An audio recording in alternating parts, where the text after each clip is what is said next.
हाँ जी, world history, world war. चलिए next step की ओर बढ़ते हैं, आगे बढ़ते हैं। देखिए, पिछले लेक्चर में हमने आपको बहुत खूबसूरती से बताया कि ऐसे कौन से अंडर करेंट्स थे जो एग्जिस्ट कर रहे थे फर्स्ट वर्ल्ड वॉर के बाद, जिनकी वजह से ही सेकेंड वर्ल्ड वॉर हुआ। फिर हमने आपको कॉजेज़ भी समझाए। इमीडिएट कॉज तो यही था कि जर्मनी के द्वारा पोलैंड पे अटैक कर दिया जाता है, लेकिन उस इमीडिएट कॉज के पीछे कई कॉजेज़ थे। उन कॉजेज़ में से हमने पहला कॉज डिस्कस किया, harsh terms and conditions of the treaty of Versailles. ये हमने आपको पिछले लेक्चर में विस्तार में समझाया। इसके पहले भी हमने आपको ये बताया था कि economic and political situation in the world war economic and political situation in the world on the eve of world war 2। इसमें economic rivalry, opulent versus indigent countries, growing pressure of population, totalitarianism versus democracy. हमारे पिछले lecture में सभी concept बेहद खूबसूरती से practically cause and effect के साथ जोड़ करके आपको बताए गए। आज हम आगे बढ़ रहे हैं। आज हमारा सेकंड पॉइंट जो है कॉजेज़ में, वो है राइज ऑफ डिक्टेटरशिप। देखिए, फर्स्ट वर्ल्ड वॉर ने परिस्थितियां ऐसी खड़ी कर दी थी, ख़ास तौर पर यूरोप की दो कंट्रीज़, जिनमें से एक इटली और दूसरा जर्मनी था। एशिया की भी एक कंट्री थी, दैट इज़ जापान। एक एटमॉस्फेयर ऐसा क्रिएट हुआ इस समय में जिसकी वजह से आइडियोलॉजिकल, इकोनॉमिक, पॉलिटिकल, कल्चरल हर फैक्टर यहाँ पर आपको कन्वर्ज होता नज़र आता है। 1919 ट्रीटी ऑफ वर्सैले, उसके बाद अगर हम जर्मनी की एज अ डिक्टेटोरियल डेवलपमेंट देखें और हिटलर की ग्रोथ को देखें तो यही बताता है, जो हमने पिछले लेक्चर में भी डिस्कस किया था, कि लिबरल फोर्सेस फेल हुई। जो डेमोक्रेटिक फोर्सेस खुद को कहती थी, जो डेमोक्रेटिक प्रोसीजर से गवर्नमेंट को रन करने की बात करती थी, वो फोर्सेस कामयाब नहीं रहीं बहुत से फ्रंट्स पे। उसमें लेबर इश्यूज इम्पॉर्टेंट थे, वर्कर के rights, second economic slow down, जो कि बाद में इकोनॉमिक डिप्रेशन में कन्वर्ट हुआ, अमेरिकन इकोनॉमिक डिप्रेशन। इसकी वजह से हाई लेवल पर अनएम्प्लॉयमेंट, पॉवर्टी, हंगर, ये सिचुएशंस इनको सॉर्ट आउट करने में लिबरल गवर्नमेंट फेल हुई। तो ऐसे में एक एटमॉस्फेयर ही ऐसा क्रिएट हो जाता है कि लोगों का सपोर्ट बहुत ईजिली मिल जाता है उन फोर्सेस को जो कंजर्वेटिस्ट एक्ट करते हैं, जो ये कहते हैं कि भाई जब डेमोक्रेटिक सिस्टम एग्जिस्ट करेगा, वो डेमोक्रेसीज जिन्हें अलाइड फोर्सेस ने इंस्टॉल किया है, जैसे कि यूनाइटेड स्टेट्स, ब्रिटेन, फ्रांस, तब तक ये डेमोक्रेटिक गवर्नमेंट्स और इनको रन करने वाले वो पपेट अपने लोगों को कभी भी सर्व नहीं कर पाएंगे। अपने लोगों को सर्व करना है तो इम्पॉर्टेंट है हम अपनी प्रेस्टीज को रीस्टोर करें। वो प्रेस्टीज जो लॉस्ट हुई है ट्रीटी ऑफ वर्सैले की वजह से सेकेंड वर्ल्ड वॉर के बाद, फर्स्ट वर्ल्ड वॉर के बाद से, उसको हम रीगेन करें, उस ग्लोरी को हम रीगेन करें। नेशन वापस से एक प्रॉस्पेरिटी की ओर बढ़े, जो प्रॉस्पेरिटी कभी हमारी हुआ करती थी। इसके लिए एक स्ट्रॉन्ग मातृभक्ति की ज़रूरत है। एक राष्ट्रवाद की चेतना को जगाना यहाँ पर बहुत ज़रूरी है। तो इस तरह से extreme right wings, extreme right politics बहुत स्ट्रांगली इमर्ज हुई। लोगों का सपोर्ट भी मिला, क्योंकि वो बात करते थे अपने रिसोर्सेज वापस रीगेन करने की।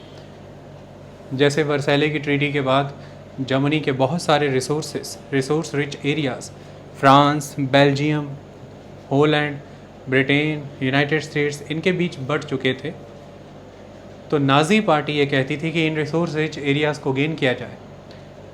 यही वो हमारी प्रॉस्पेरिटी के सोर्सेज थे ऑलवेज, जिन्हें इन्होंने छीन लिया है फर्स्ट वर्ल्ड वॉर के बाद ट्रीटी ऑफ वर्सैले के तहत। और ये जो आपके देश में लोकतांत्रिक सरकार गठित हुई है, दैट इज़ वेमार रिपब्लिक, इसने ही वो ट्रीटी ऑफ वर्सैले साइन की है।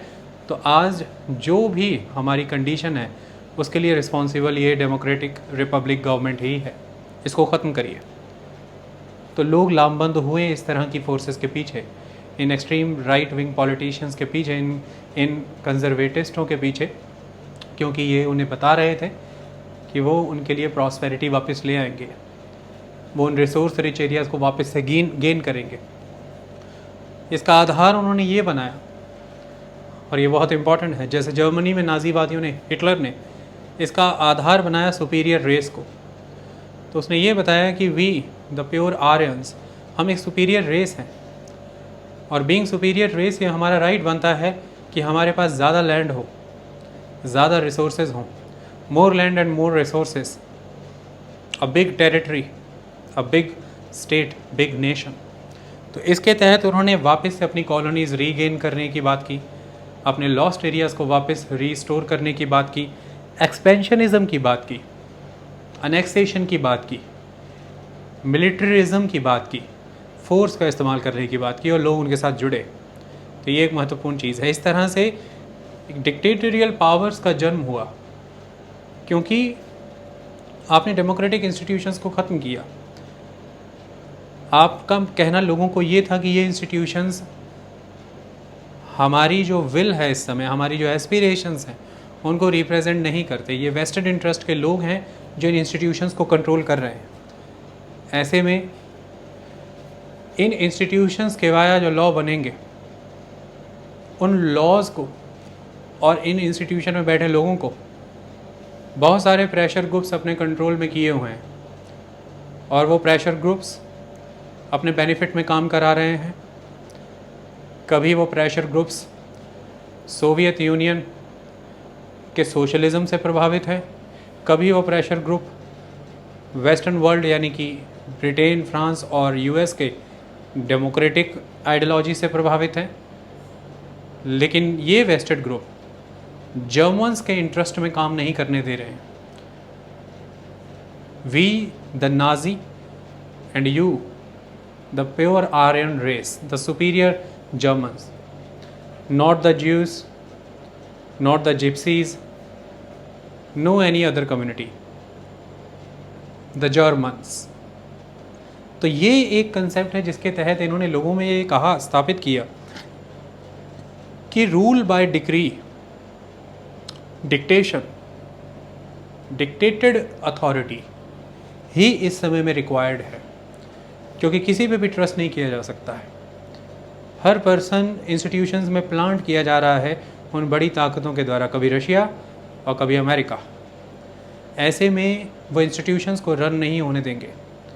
किसी पे ट्रस्ट नहीं किया जा सकता, ट्रस्ट सिर्फ लोगों पे किया जा सकता है। और लोगों ने बीइंग अ लीडर मुझे चुना है, मैं एडोल्फ हिटलर, आपकी विल, आपकी सपोर्ट के साथ आपके हित में काम करना चाहता हूँ। मेरे रास्ते में जो भी कोई आए, समझ लीजिएगा कि वो किसी न किसी के द्वारा एजेंडे के तहत सेटल किया गया है, और उसे हटाना नेशन के इंटरेस्ट में मेरे लिए बहुत ज़रूरी है। तो इसी के तहत रूल बाय डिक्री इस्टेब्लिश हुआ, डिक्टेटोरियल एटीट्यूड डेवलप हुआ, और ये डिक्टेटरशिप ही है जिसने इन्हें एक्सट्रीम स्टेप्स उठाने के लिए ग्राउंड फैसिलिटेट करा करके दिया। हिटलर के द्वारा जर्मनी में डेमोक्रेटिक इंस्टीट्यूशंस 1933-34 के अराउंड ही ख़त्म कर दिए गए थे। हिटलर के द्वारा ऑस्ट्रिया को 1938 में वापस से मर्ज कर देना जर्मनी के साथ, चेकोस्लोवाकिया के अंडर आने वाला सुडेटन लैंड, जिसके की लगभग 50% पॉपुलेशन नाजीज यानी जर्मन्स थे, उस रीजन को पहले जर्मनी के साथ जोड़ लेना, और बाद में 1939 में पूरे के पूरे चेकोस्लोवाकिया को ही डिसमेंबर कर देना और अपने साथ जोड़ लेना। तो इस तरह से ऑस्ट्रिया को अपने साथ जोड़ना वापस, चेकोस्लोवाकिया को अपने साथ जोड़ लेना वापस, ये वो कदम थे हिटलर के जो ये बता रहे थे कि किस तरह से डिक्टेटर्स के कंट्रोल में पूरा का पूरी स्टेट मशीनरी है, और एक डिक्टेटोरियल रूल एग्जिस्ट कर रहा है यहाँ पर, और ये ही एग्रेशन को जन्म देता है, और यही एग्रेशन रीज़न बना वर्ल्ड वार 2 का। क्योंकि अब जब आप ऑस्ट्रिया को अपने साथ जोड़ रहे थे, चेकोस्लोवाकिया को अपने साथ जोड़ रहे थे, आप आगे बढ़े, आपने पोलैंड को भी अपने साथ, पोलैंड में इम्पॉर्टेंट द पॉलिश कॉरिडोर उसे कंट्रोल करना आपने चाहा। डेंजिंग, द वेरी इंपॉर्टेंट सिटी, उसे वापस आपने जीतना चाहा। ऐसे में जब ये किया गया तब जाकर के ब्रिटेन और फ्रांस ने फिर आप पर वॉर डिक्लेयर की। तो ये अग्रेशन, ये एक्सपेंशनिज़म, नेशनलिज्म, मिलिट्रिज्म, ये सब आपस में जुड़ा है। तो एक ग्राउंड बनी है वहाँ पर वर्ल्ड वॉर 2 की। ठीक इसी तरह से रोल प्ले किया इटली ने भी। इटली में Benito Mussolini, very important person. Italy को भी ग्रजेस थे पेरिस पीस कॉन्फ्रेंस के बाद से ही। इटली का मानना ये था कि भाई पेरिस पीस कॉन्फ्रेंस से हमें वो डिज़ायरेबल रिजल्ट्स नहीं मिले जो मिलने चाहिए थे। ऐसे में वहाँ के लोग भी उन लिबरल गवर्नमेंट सिस्टम से खुश नहीं थे जो इटली में स्टैब्लिश थी। पॉवर्टी कंट्रोल में नहीं थी, हंगर किसी तरह से भी एड्रेस नहीं किया जा रहा था और अनएम्प्लॉयमेंट को रिकॉग्नाइज भी नहीं किया जा रहा था। सॉल्यूशन तो क्या ही करना है। अगला इम्पॉर्टेंट आस्पेक्ट वहाँ पर लेबर क्लास के अपने इश्यूज़ थे, इंडस्ट्री में हाई लेवल का अनरेस्ट था, ये सभी चीज़ें वहाँ पर एग्जिस्ट कर रही थी। और ऐसे में बेनिटो मुसोलिनी हर तरह के अपने ओपोनेंट को ख़त्म करते हैं। कोई सोशलिस्ट है, कोई डेमोक्रेट है, कोई सेमिटिस्ट है, बी इट एनीवन, उन सबको ख़त्म करते गए और उस पोजीशन तक पहुँचे। फैसियो डी कॉम्बिटोमेंट नाम की उन्होंने पार्टी बनाई। यहीं से फैसीवाद आता है, फैसिस्ट टेंडेंसी, फैसियो डी कॉम्बिटोमेंट, तो यहीं से वो वर्ड आपका आता है। इसके तहत इन्होंने अपना सिस्टम चलाया और इस सिस्टम के तहत इन्होंने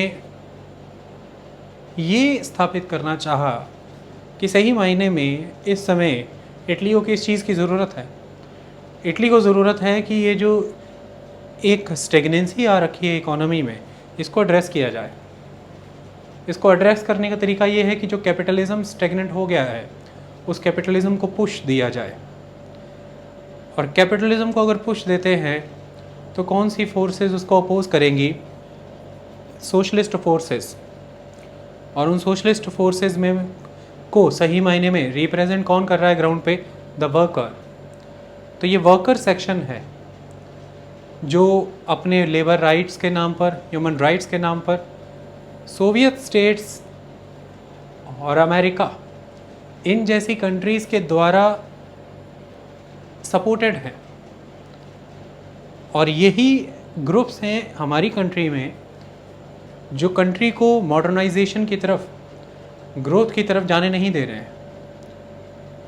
कैपिटलिज्म की स्टेगनेंसी को ख़त्म करना होगा, बिजनेस को ग्रो करना पड़ेगा, मॉडर्नाइजेशन की तरफ आगे बढ़ना पड़ेगा, टेक्नोलॉजी की तरफ बढ़ना पड़ेगा, प्रोडक्शन की तरफ बढ़ना पड़ेगा। और इसके तहत वर्कर को यहाँ पर कोऑपरेट करना है, ना कि किसी तरह से ऑब्स्ट्रक्ट करना है। नेशन ग्रो करेगा, नेशन एनरिच होगा तो वर्कर के भी राइट्स एड्रेस होंगे, उनकी भी अर्निंग्स बढ़ेगी और उनको भी बेटर लिविंग स्टैंडर्ड मिलेगा। लेकिन आप खुद को नेशन से अलग करके नहीं देख सकते, यहीं पर सारी प्रॉब्लम है। तो ऐसे में बेनिटो मुसोलिनी ये चाहता है कि उसको ये शक्तियाँ दे दी जाएं कि वो ह्यूमन राइट्स को, फंडामेंटल राइट्स को और किसी भी तरह के जस्टिस के कंसेप्ट को डिनाई करते हुए रिसोर्स की यूटिलाइजेशन अपनी चॉइस के थ्रू करे, प्रोडक्शन के मीन्स खुद डिसाइड करे और अल्टीमेटली उन डिज़ायरेबल रिजल्ट्स को अचीव करे जिसके तहत उसकी पॉपुलैरिटी बनी रहे। तो इनके पॉपुलर प्रोग्राम्स, इनके प्रोमिसेस ही हैं जिसके पीछे लोग खड़े हुए, क्योंकि लिबरल्स फेल हुए। वर्ल्ड वॉर 2 के बारे में मैं आपको बता दूं कि नाजी और फासिस्ट फोर्सेस का जन्म लेना किसी तरह की कोई इनेविटेबिलिटी नहीं थी कि ये होना ही था, कि ऐसे हालात थे कि इनका जन्म होना ही था। ऐसा नहीं था। ये जन्म ले गए, ये बात अलग है, लेकिन जन्म लेने के पीछे इनका कारण ये नहीं है कि इन्होंने बहुत बेहतर किया। ये मैं आपको साफ कर दूं कि ये कारण नहीं है कि फासीवादियों ने, नाजीवादियों ने बहुत बेहतर किया, इस वजह से ये ग्रो हुए, इनको सफलता मिली, इस वजह से ये आगे बढ़े, ऐसा नहीं है। सही मायने में पहला तो इनका होना और फिर इनका आगे पॉपुलर हो जाना, ये दोनों इस बात पर निर्भर करते थे कि लिबरल्स यहाँ पर फेल हुए हैं। लिबरल्स की विल, लिबरल्स की स्ट्रेंथ यहाँ पर नज़र नहीं आई लोगों के कंसर्न्स एड्रेस करने को लेकर के। जो भी लोगों के इस समय में कंसर्न्स थे, जो भी जर्मनी इटली की सिचुएशन थी, एक ही नज़ारा था हर जगह पर, और वो मैं पहले लेक्चर से ही बताता आ रहा हूँ कि बेरोज़गारी थी, रिसोर्सेज की कमी थी, कैपिटल की कमी थी, इंडस्ट्रियल डेवलपमेंट नहीं था, ट्रेड रिड्यूस हो चुका था बड़े स्तर पर, सोशल कल्चरल इंस्टीट्यूशंस डिग्रेड हो रहे थे, और रूल जो है वो बाय लॉ कम और by vested groups, by vested interest ज़्यादा हो रहा था। ऐसे में लोग इन राइट विंग पॉलिटिशियंस की तरफ गए, और सही मायने में ये राइट विंग पॉलिटिशियन तकरीबन सारे सोशलिस्ट ही थे किसी समय के। बेनिटो मुसोलिनी भी सोशलिस्ट थे, ये जर्नलिस्ट थे, सर्विसमैन भी रहे हैं। तो ये, और नाज़ी पार्टी भी नेशनल सोशलिस्ट, नाज़ी का मतलब नेशनल सोशलिस्ट, तो वो भी वही हैं। लेकिन बाद में इन्होंने हर तरह के सोशलिस्ट, सेमिटिस्ट, डेमोक्रेटिक, हर ग्रुप को, हर इंस्टीट्यूशन को और हर पर्सन को ख़त्म किया जो इन चीज़ों को सपोर्ट करता है, क्योंकि ये मानते थे कि टोटलिटेरियनिज़म है, टोटलिटेरियन रूल होना चाहिए, कोई रास्ते में आना नहीं चाहिए। तो यहाँ पर विफलता लिबरल्स की रही है बड़े स्तर पर, ये एक इम्पॉर्टेंट चीज़ है। इसकी वजह से ही ये डिक्टेटर ग्रो कर पाए, ये डिक्टेटोरियल पावर्स ग्रो कर पाए, और इनके तर्क सफल हो पाए कि भाई वर्कर को यहाँ पर कॉपरेट करना है, ये एक इम्पॉर्टेंट चीज़ है। फांसीवाद कोई ख़ास तरह की इकोनॉमिक आइडियोलॉजी नहीं है, ये कोई एक मतलब ये कोई ख़ास तरह की इकोनॉमिक सिस्टम नहीं है, ये कोई ख़ास आइडियोलॉजी भी नहीं है, ये एक तरह से राइट विंग का ही एक रेडिकल वर्जन है, आप ऐसा कह सकते हैं। It is a radicalisation of the conservatism और radicalisation of the right wing politics, that's it. अब यहाँ पर एक तर्क ये भी दिया जाता है कि इटली में बेनिटो मुसोलिनी और जर्मनी में एडोल्फ हिटलर हैं, जिनकी वजह से फांसीवाद और नाज़ीवाद ग्रो हुआ है। लेकिन मार्क्सिस्ट हिस्टोरियन कहते हैं कि ऐसा नहीं है। बेनिटो मुसोलिनी और एडोल्फ हिटलर की शख्सियत का एक रोल तो था, लेकिन फांसीवाद और नाज़ीवाद के जन्म में ज़्यादा बड़ा रोल प्ले किया है यूरोपियन सोसाइटी के मिलिटराइजेशन हो जाने का। यूरोपियन सोसाइटी मिलिटराइज कर दी गई थी, ये एक इम्पॉर्टेंट चीज़ है। 1914 की वर्ल्ड वार 1 से ही एक कंसेप्ट बहुत स्ट्रांगली प्रिवेल कर रहा था यूरोप में, और वो कंसेप्ट था कि जब बैटल है, जब वॉर है, तो every person is a kind of soldier, everywhere there is a war front, और आप सबको हर तरह से कंट्रीब्यूट करना उसमें। तो वर्ल्ड वार 1 पीक एक्सप्रेशन था उस समाज का, जो समाज काफ़ी लंबे समय से नेशन स्टेट के दौर से गुजर रहा था, यूरोपियन नेशन स्टेट कंसेप्ट, जिसमें हर कोई अपने नेशन को स्थापित करने के लिए, उसके विकास और उसकी ग्रोथ के लिए एक योद्धा की भांति, एक सोल्जर की भांति कार्य कर रहा था। ये जो एक माइंडसेट सोसाइटी का बन रहा था, ये कारण था कि फांसीवादी और नाज़ीवादियों को सीधे तौर पर, फांसीवाद और नाज़ीवाद सोच को सीधे तौर पर एक बड़ा समर्थन मिला एजिटेटेड वे में, एक हाईली एजिटेटेड सोसाइटी का, एक हाईली मिलिटराइज्ड सोसाइटी का। ये एग्जिस्ट करता हुआ सिस्टम रिस्पॉन्सिबल है ज़्यादा बड़े पैमाने पर, और हिटलर और मुसोलिनी की खासियत यहाँ पर ये रही कि वो इस समाज को भांप गए, इस समय के लिबरल्स की कमियों को भांप गए, और इस समय की लोगों की मांग को भांप गए। तो समाज के रूप को समझना, लिबरल्स की कमियों को भली भांति समझना, मुद्दा बनाना, और इस समय की ज़रूरतों को समझना, ये तीन चीज़ों में इन दो पर्सनैलिटीज़ और इनके द्वारा चलाई पार्टीज़ का बड़ा महत्वपूर्ण रोल है, ये एक इम्पॉर्टेंट चीज़ है। और फिर आपने अंततः देखा क्या हुआ, और इन्होंने कंसेप्ट्स बहुत साइंटिफिकली टेक्निकली यूज़ किए। हिटलर बहुत सेलेक्टिवली वर्ड यूज़ किया करता था, मैंने वर्ल्ड हिस्ट्री के अपने पिछले लेक्चर में पढ़ाया भी है, जिससे कभी भी आपको ऐसी फीलिंग ना हो कि आपने कुछ अनैतिक किया है। जैसे किसी को मौत के घाट उतार देने को ये कहा जाता था कि भाई ये इसका मुक्ति दिन है, गैसीफाई कर देना लोगों को। और फिर लोग, जो जर्मन के लोग, वो कोई भी ऐसा दुष्कृत्य करते हुए गलत महसूस ना करें, तो उन्हें आइडियोलॉजिकली स्ट्रेंथन करना, सुपीरियर रेस का कंसेप्ट दे करके, हाईली रेसिस्ट टेंडेंसीज लोगों में स्थापित करके, ताकि लोग गलत होती हुई चीज़ को रोकना तो दूर, वो खुद गलत कर रहे हैं उन्हें ये पता ही ना चले। उन्हें इस तरह की सोच से भर दिया गया था।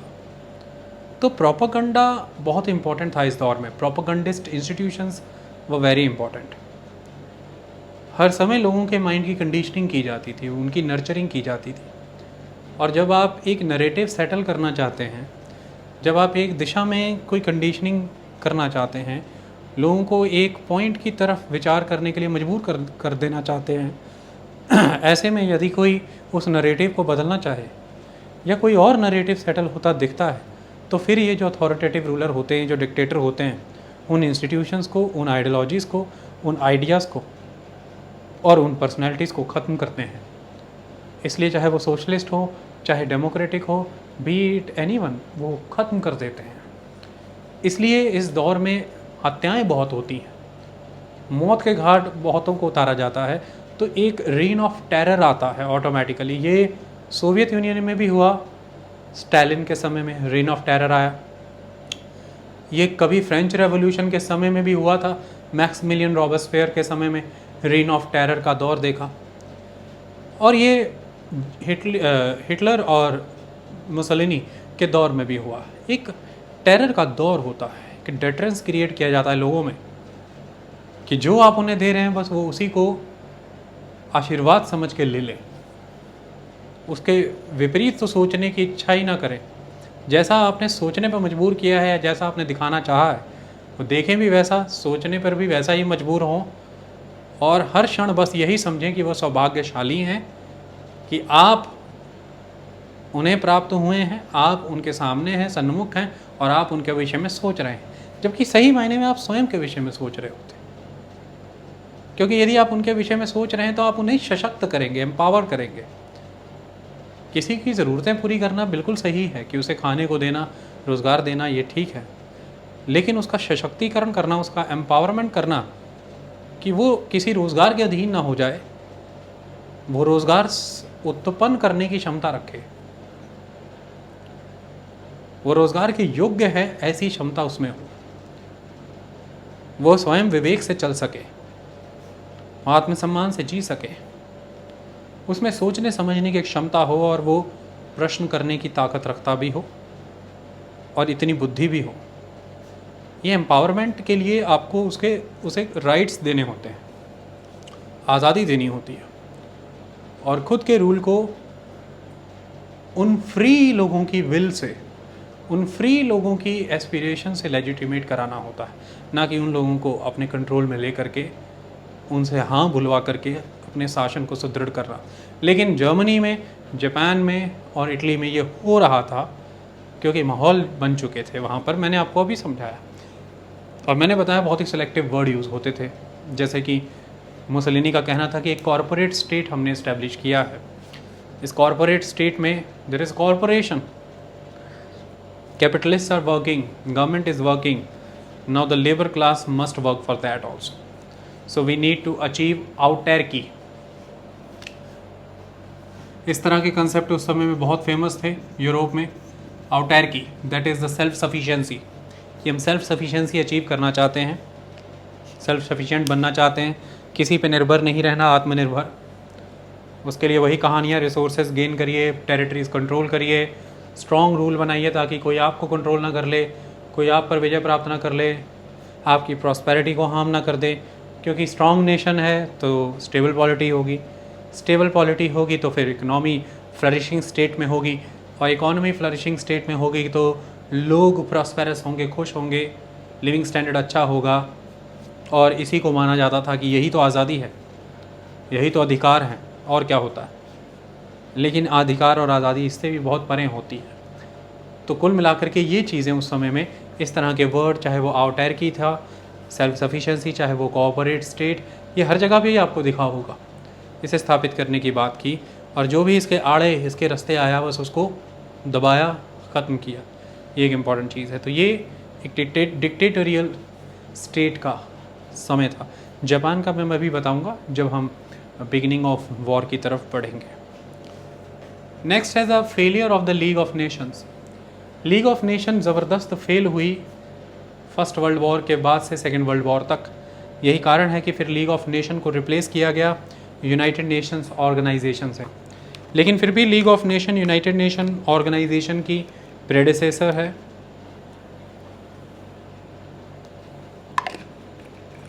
एक समय तक लीग ऑफ नेशन ने काम बहुत बेहतर किया। 1920 से 1930 के बीच में काम बेहतर हुआ।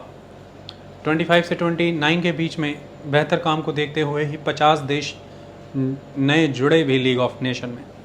लेकिन लीग ऑफ नेशन की कुछ बुनियादी कमियां थी शुरुआत के दिन से ही। सबसे पहली कमी ही ये हो गई थी कि लीग ऑफ नेशन में ना तो यूनाइटेड स्टेट्स ऑफ अमेरिका था, ना यूएसएसआर था। ये दोनों ही लीग ऑफ नेशन का हिस्सा नहीं थे। दो बड़े मुल्क जो उस समय कोर्स डिसाइड कर रहे हैं, बैलेंस ऑफ पावर किस तरह से स्थापित हो, जो ये डिसाइड कर रहे हैं कि किस तरह की आइडियोलॉजीज़ प्रिवेल करेंगी, और जो दो पोल हैं, दो धड़े हैं जो डायमेट्रिकली ऑपोजिट आइडियोलॉजीज़ को होल्ड किए हुए हैं, वो दोनों ही मिसिंग थे। और लीड अथॉरिटी फिर यहाँ पर बनी, जिम्मेवारी किस पर आई? ब्रिटेन और फ्रांस में। और ब्रिटेन फ्रांस का इतिहास बहुत पुराना है। आपने इंडियन हिस्ट्री भी पढ़ी है, उसमें मॉडर्न हिस्ट्री और वर्ल्ड हिस्ट्री भी पढ़ी है, और आपने देखा भी है कि भारत में ब्रिटेन और फ्रांस के बीच में 3 कार्नेटिक के युद्ध हुए हैं। विश्व भर में कॉलोनियलिज्म के दौर में ब्रिटेन फ्रांस आपस में लड़ते रहे हैं, लंबा इतिहास है। वो म्यूचुअल क्वेरल्स, वो सस्पिशन ख़त्म नहीं हुआ था अभी भी। दोनों ऑलवेज़ एक दूसरे को काउंटर करना चाहते थे। ये भी एक रीज़न है कि league of the nation properly work नहीं कर पाई उस समय में, क्योंकि यही दोनों मेन लीडिंग प्लेयर थे, इन पर जिम्मेदारियाँ थीं, और इन दोनों में एक दूसरे को लेकर के काउंटर करने की टेंडेंसी थी, सस्पिशन था, म्यूचुअल क्वेरल्स थे। ये एक इम्पॉर्टेंट चीज़ है। फिर दोनों ही अपनी अपनी कॉलोनीज़ में इस दौर में जूझ रहे थे मिलिटेंट रेवोल्यूशनरी एक्टिविटीज़ से। चाहे फ्रांस की बात करें तो इंडो चाइना पेनिनसुला यानी कि वियतनाम, लाओस, कंबोडिया, और चाहे ब्रिटेन की बात करें तो उदाहरण भारत। ये वो दौर था 1920 से 1940 के बीच का, जिस दौरान भारत में बहुत तीव्र हो चुका था स्वतंत्रता संग्राम, फ्रीडम स्ट्रगल। कम्युनिस्ट बहुत ज़बरदस्त वे में एक्टिवेट हो गए थे, रेवोल्यूशनरी एक्टिविटीज़ भारत में हो रही थी, मिलिटेंट एक्टिविटीज़ जिन्हें आप कहते हैं, और सिविल डिसोबीडियंस भी चल रहे थे। कॉन्स्टिट्यूशनल वे में प्रोटेस्ट करने वाली फोर्सेस, जैसे कि कांग्रेस की बात अगर करें तो, गांधी की बात करें तो, वो भी मजबूत थे इस समय में। तो यहाँ से भी धीरे धीरे इन कंट्रीज़ को अपनी कॉलोनी से भी वो लाभ अब नहीं प्राप्त हो रहे थे, ये यहाँ पर भी डिस्टर्बेंसेस झेल रहे थे। तो इस वजह से इनका फोकस भी लीग ऑफ नेशन पर उस लेवल पे नहीं हो पाया। ये दूसरा कारण महत्वपूर्ण। तीसरा, लीग ऑफ नेशन को इन्होंने अपने निजी स्वार्थ के लिए इस्तेमाल किया, ना कि अंतर्राष्ट्रीय कमिटमेंट्स को पूरा करने के लिए। जो इंटरनेशनल कमिटमेंट थे वो पूरे नहीं किए गए लीग ऑफ नेशन के द्वारा, लेकिन अपने वेस्टर्न इंटरेस्ट सेटल किए गए, सर्व किए गए। जैसे उदाहरण के तौर पर लीग ऑफ नेशन का इस्तेमाल हमेशा ब्रिटेन ने किया इंटरनेशनल लेवल पर अपना इन्फ्लुएंस बनाए रखने के लिए, अपनी कॉलोनीज़ को मेंटेन करने के लिए। और लीग सबसे महत्वपूर्ण कदम इसमें ये उठाया गया कि ब्रिटेन को ऑलवेज डर था कि सोशलिस्ट फोर्सेस को रोका जाए, तो लीग ऑफ नेशन का इस्तेमाल इसी तरह से किया गया सोशलिस्ट फोर्सेस को रोकने के लिए, कि यूरोप में और एशियाई क्षेत्रों में सोशलिस्ट ताकत यानी कि सीधे तौर पर यूएसएसआर यानी कि रशिया का प्रभाव ना बढ़ जाए, उसे रोकना है। इस दिशा में इस्तेमाल हुआ लीग ऑफ नेशन का। और दूसरी तरफ यदि फ्रांस के नज़रिए से देखें तो लीग ऑफ नेशन का इस्तेमाल हुआ कि कितने सख्त तरीके से ट्रीटी ऑफ वर्साइले की शर्तें जर्मन पर लागू कराई जाए कि जर्मनी दोबारा उठ खड़ा ना हो। तो जर्मन्स के साथ ये राइवलरी फ्रांस ने पूरी तरह से एग्जीक्यूट की via league of the nation, और वॉर रेपरेशंस को लेकर के वॉर की इंडेमनिटी के तौर पर जो हर्जाने लेने थे जर्मनी से, वो बहुत सख्त तरीके से वसूल किए वाया लीग ऑफ नेशन। और Germans always league of nation को इसी नज़रिए से देखते थे कि ये उनकी हरासमेंट के लिए बनाई हुई एक इंस्टीट्यूशन है, ये हरासमेंट का ही एक टूल है, और इसकी वजह से वो इस लीग ऑफ नेशन पे कभी कोई फेथ नहीं रखते थे। ये एक इम्पॉर्टेंट चीज़ है। जर्मन्स की एक खासियत थी, एक बात आप हमेशा याद रखिएगा, जर्मन्स को इस बात का फाइनेंशियल इशू उतना नहीं हुआ कि भाई उनके प्रोडक्टिव रिसोर्स रिच एरियाज़ ले लिए गए, राइनलैंड ले लिया गया, कॉलोनीज़ ले ली गई, अदर इम्पॉर्टेंट रिच एरियाज़ ले लिए गए, जैसा मैंने बताया जिंक के, आयरन ओर के, कोल के, लेड के रिसोर्सेज उनके ले लिए गए। वो बहुत जल्दी इससे उभर गए। 1920s के अराउंड उनकी हुई इकोनॉमिक रिकवरी इस बात का प्रमाण है, लेकिन ये चीज़ उन्हें साइकोलॉजिकली ज़्यादा हर्ट करके गई, फाइनेंशियली उस सेंस में हर्ट नहीं करके गई। साइकोलॉजिकली इस चीज़ ने उन्हें बहुत हर्ट किया कि उनका क्षेत्र ले लिया गया, उनकी इंटरनल टेरिटरी जर्मनी के अहम हिस्सों को काट करके ले जाया गया। ये ठीक नहीं था। ये हर पर्सन को बहुत बड़े पैमाने पर मानसिक तौर पर प्रभावित करती थी बात। सेकंड, वॉर रिपेयर के इशू ने उन्हें ज़्यादा तंग किया। वॉर रिपेयर का इशू वॉर इंडेमनिटी तक सीमित नहीं रहा, ये ऑलवेज सुपीरियर और इन्फीरियरिटी का एक गेम बन गया था, और ये महसूस कराया जाता था जर्मनी को कि यू आर इन्फीरियर, आप हारे हैं युद्ध में और आपसे हम ये गिल्ट ले रहे हैं। इसे वॉर गिल्ट कहा गया कि you as a race you are guilty, Germans are guilty, Germany guilty, you people are guilty, और आप उसकी कीमत पे कर रहे हैं, जिसकी वजह से आज आपकी ये हालत है। वो जो 132 मिलियन गोल्ड के तौर पर पे करना पड़ा उस समय में जर्मनी को, ये वॉर रेपरेशंस की हार्श टर्म्स जर्मनी के लिए, जर्मन के लोगों के लिए एक ग्राउंड बनी कि वो हिटलर के पीछे जुड़े आकर के, क्योंकि हिटलर ने उन्हें इस बात का एहसास दिलाया कि मैं तुम्हें इस ज़िल्लत भरी ज़िंदगी से मुक्ति दिला सकता हूँ, तुम मेरे पीछे आओ। तो ये एक इम्पॉर्टेंट चीज़, और यही चीज़ है जिसने लोगों को वेमार रिपब्लिक के ख़िलाफ़ भी किया था, क्योंकि वो ये मानते थे कि ये सब कुछ वेमार रिपब्लिक के द्वारा ही हुआ है। तो कुल मिलाकर के लीग ऑफ नेशन इस तरह के मामलों में पर्सनल प्रोपेगेंडा टूल के तौर पर यूज़ की गई है, और लीग ऑफ नेशन बुनियादी तौर पर कमज़ोर थी। यूएसए और यूएसएसआर उसका हिस्सा ही नहीं था। ब्रिटेन और फ्रांस उसके मेन लीडिंग पर्सन थे, पर्सन कह रहा हूँ मैं, तो कंट्रीज़ थी जिनके पास खुद क्षमता नहीं थी उस समय में, और वो खुद इन्वॉल्व थे अपनी कॉलोनीज़ में। इसके अलावा लीग ऑफ नेशन के पास अपनी कोई आर्मी नहीं थी, इस तरह का डिफेंस टूल नहीं था, ये इसकी एक कमज़ोरी थी। और अनदर आस्पेक्ट, कई कदम उस समय में उठाए गए जिसके दौरान ये देखा गया कि league of the nation fail है। सबसे महत्वपूर्ण चीज़ अगर हम यहाँ पर देखते हैं तो वो ये है कि जब जापान के द्वारा 1931 में चाइना के ऊपर मंचूरिया रीजन पर अटैक किया गया, वहाँ पर 1932 में मांचो-को नाम की अपनी पपेट गवर्नमेंट इंस्टॉल की गई। लीग ऑफ नेशन वहाँ पर कुछ नहीं कर पाया। जब उन्होंने जापान को अग्रेसिव स्टेट का टैग दिया, जापान की खिलाफत की, तो जापान ने 1933 मार्च में लीग ऑफ नेशन को ही छोड़ दिया। तो बहुत ईजी, उन्होंने लीग ऑफ नेशन को छोड़ दिया। ठीक इसी तरह से जर्मनी ने जब 1938 में ऑस्ट्रिया को अपने साथ मर्ज कर लिया, 1938 में ही सुडेटनलैंड फ्रॉम चेकोस्लोवाकिया अपने साथ जोड़ लिया। चेकोस्लोवाकिया को 1939 में जब अपने साथ जोड़ लिया, लीग ऑफ नेशन यहाँ पर कुछ नहीं कर पाया, क्योंकि ब्रिटेन और फ्रांस जर्मनी और इटली के साथ इस समय में अपीजमेंट की पॉलिसी में लगे हुए थे, और यही ब्रिटेन और फ्रांस जो थे ये लीग ऑफ नेशन के मेन प्लेयर थे। तो इन्होंने लीग ऑफ नेशन को इनइफेक्टिव बना दिया। लीग ऑफ नेशन कुछ नहीं कर पाई उस समय में, जब इटली ने 1935 में एबिसीनिया यानी कि इथोपिया पर अटैक किया।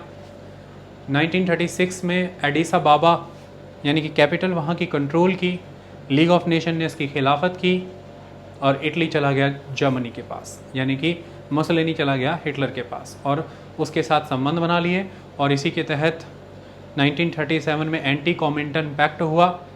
इटली, जर्मनी, जापान के बीच में और एग्जिस्टेंस में आया Rome, Berlin, Tokyo axis via anti Comintern pact. Comintern माने पूरे वर्ल्ड की कम्युनिस्ट सोशलिस्ट कंट्रीज ने कॉमिंटन बनाई थी, कॉमिंटन इंटरनेशनल, मैंने बताया भी था आपको, मॉस्को में उसकी मीटिंग्स हुआ करती थी, तो इसके खिलाफ बनाया। और 1939 में इटली और जर्मनी का 10 ईयर पैक्ट हुआ, जिसके तहत उन्होंने करार किया कि हम दोनों एक दूसरे की हमेशा मदद करेंगे किसी भी परिस्थिति में। तो इस तरह से लीग ऑफ नेशन इनफेक्टिव रही और इनफैक्ट फासीवादी और नाजीवादी फोर्सेस को ग्रो होने का मौका मिला, वो मजबूत हुए आपस में। ये एक इम्पॉर्टेंट चीज़ है। तो लीग ऑफ नेशन को इनफेक्टिव बनाया गया, उसका मैकेनिज़्म ही इस तरह का रखा गया। शुरुआती तौर में शर्तें लगाई गई और वो ये थी कि जो वैनक्विश्ड कंट्रीज़ थी वर्ल्ड वार 1 में, यानी कि जो पराजित मुल्क थे वर्ल्ड वार 1 के, वो शुरुआती तौर में ये नियम बनाए गए थे लीग ऑफ नेशन में कि वो ज्वाइन नहीं कर पाएंगे लीग ऑफ नेशन। ये भी गलत था। लीग ऑफ नेशन बनाने का मतलब ही ये था कि वर्ल्ड लेवल पर वापस से एक पीस इस्टेब्लिश करनी है, वापस से एक ट्रस्ट बिल्डअप करना है, एक न्यू इंटरनेशनल ऑर्डर इस्टेब्लिश करना है जिसमें बैटल दोबारा ना हो। वर्ल्ड वार 1 को ये कहा गया था वॉर टू एंड वॉर्स। और सबसे महत्वपूर्ण बात कि लीग ऑफ नेशन बनाने का मतलब ये था कि कलेक्टिव सिक्योरिटी इंस्टॉल की जाएगी। ये एक बहुत महत्वपूर्ण एस्पेक्ट था, लेकिन लीग ऑफ नेशन इस कलेक्टिव सिक्योरिटी के कंसेप्ट में फेल हुई। क्यों बनाई गई थी लीग ऑफ नेशन? कहा यह गया था कि डिसआर्मामेंट किया जाएगा, डीमिलिटराइज किया जाएगा जर्मनी को। तो तब जर्मन के लोगों को यह आश्वासन दिया था कि केवल आपके साथ ये नहीं किया जाएगा, ऑल इन ऑल यूरोप के मुल्कों को लोगों की प्रॉस्पेरिटी पे ध्यान देना है, मॉडर्नाइजेशन की तरफ हमें आगे बढ़ना है, इंडस्ट्रियल आउटपुट को बढ़ाना है, एग्रीकल्चर में प्रॉस्पेरिटी लेकर के आनी है, इन दिशाओं में फंड्स खर्चा करने हैं सरकारों को, और युद्धों की ओर हमें नहीं जाना है। और उसका एक सबसे बड़ा तरीका ये होगा कि हम सब अपनी अपनी निजी सेनाएं ना रखें, ज़रूरत ही नहीं है। सेना के आधार पर शक्ति का गलत दुरुपयोग करके, शक्ति को दुरुपयोग करके अग्रेशन दिखाया जाता है, इससे राइवलरीज क्रिएट होती हैं और इसी की वजह से फिर बैटल होती हैं, वॉर होती है। तो ये ज़रूरी ही नहीं है। एक कलेक्टिव सिक्योरिटी सिस्टम रखा जाएगा जिसके तहत सभी मुल्क एक दूसरे पर आश्रित होंगे, तो कंपटीशन की बजाय कोऑपरेशन होगा, कन्फ्लिक्ट नहीं होंगे। लेकिन वो कलेक्टिव सिक्योरिटी सिस्टम कभी उस लेवल पर डेवलप हो ही नहीं पाया। उसका रीज़न ये था कि एक तरफ आप जर्मनी को डीमिलिटराइज कर रहे हैं, लेकिन दूसरी तरफ यूएसए इसका हिस्सा नहीं था, यूएसएसआर इसका हिस्सा नहीं था इस लीग ऑफ द नेशन का। और जब ब्रिटेन और फ्रांस के बीच में म्यूचुअल सस्पिशियस एक्टिविटीज़ की वजह से वो लोग अपना आर्मामेंट कर रहे थे। और फिर 1930s के बाद तो हालात ही बदल गए। नाजीवादी फोर्सेस जर्मनी में और फासीवादी फोर्सेस इटली में मजबूत हुई और फिर आर्मामेंट हुआ। तो जब आप कलेक्टिव सिक्योरिटी की बात करते हैं तो फिर ओवरऑल जनरल सेंस में सभी को अपनी अपनी निजी सेनाएं कम करनी पड़ती हैं, अपने हथियार कम करने पड़ते हैं। अदरवाइज़ अगर किसी के पास सेनाएं और हथियार बने रह जाएंगे और दूसरों के पास ये कम रहेंगे और कमज़ोर होंगे, इससे इंटरनेशनल पीस हार्म होती है, क्योंकि एक मजबूत और एक कमज़ोर होता है। और फिर होने ये लग जाता है कि हर मजबूत कमज़ोरों को अपने साथ जोड़ करके उन लोगों को दबाने का काम करता है जो लोग आवाज़ उठाने की हिम्मत करते हैं। तो इससे फिर एक ऑर्डर इस तरह का इस्टेब्लिश होता है कि आपने पावर किसी एक के खेमे में इंक्लाइन कर दी है, उसी को दे दी है, कंसंट्रेट कर दी है। और कभी ना कभी जो दबने वाला मुल्क है, जिसे दबाया जा रहा है, सप्रेस किया जा रहा है, वो असर्ट करेगा, हथियार बनेंगे। तो एक रेस ऑफ आर्मामेंट शुरू होती है जब इनइक्वल डिस्ट्रीब्यूशन ऑफ आर्म्स और मिलिट्री होता है। इसलिए अगर कलेक्टिव सिक्योरिटी अचीव करना है तो पहले इस लेवल प्लेइंग ग्राउंड अचीव करनी होती है, सबको बराबर लाना होता है, फिर ही ये चीज़ एग्जिस्ट कर पाती है। उसके लिए सभी मेन प्लेयर्स उस बॉडी में होनी ज़रूरी हैं, जैसे कि यहाँ पे लीग ऑफ द नेशन था। और दूसरी बात, सबकी विल होनी चाहिए कि जेन्युइन वे में वो एक ऐसा इंटरनेशनल ऑर्डर इस्टेब्लिश करना चाहते हैं जिसमें सभी प्रॉस्पेरिटी को अचीव करें और युद्ध ना किए जाए।